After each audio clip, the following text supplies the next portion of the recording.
అంత్యకాలంలో ఉన్నాం. మనం అంత్యకాలంలో ఉన్నాం. సాతానుగాడు ఎవరిని మింగుదుమా అని చూస్తూ ఉన్నాడు. ఎవరి సాక్ష్యం పడేద్దామా, ఎవరిని మింగుదామా అని ఎదురు చూస్తూ ఉన్నాడు. ఎందుకంటే మనకి సమయం కొద్దిగానే ఉంది.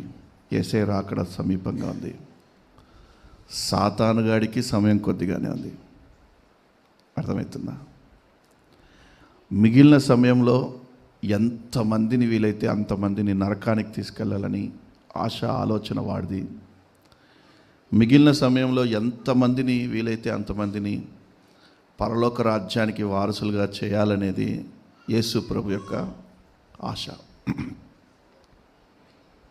పరిశుద్ధాత్మునికి లోబడి ఆయన్ని మనం ఎంతగా స్తుతి ఆరాధన చేస్తామో సాతానుగాడు అంతగా మన దగ్గరికి రావడానికి భయపడతాడు.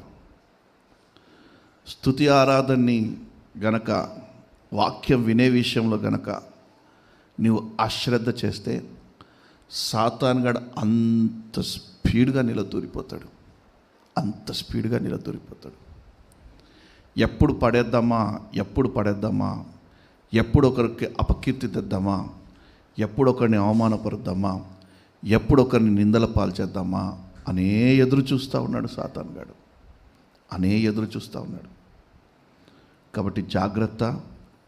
వాడు ఏ కోణంలో అయినా నీ ఇంట్లో దూరచ్చు, ఏ కోణంలో అయినా నీ శరీరంలో దూరచ్చు, ఏ కోణంలో అయినా నీ పిల్లల శరీరంలో, నీ పిల్లల జీవితాల్లో దూరి వాడు దాన్ని సాక్ష్యం లేనటువంటి జీవితంగా, అవమానించబడేటువంటి జీవితంగా, హేళనకరమైన జీవితంగా మార్చాలని ఆలోచిస్తూ ఉన్నాడు.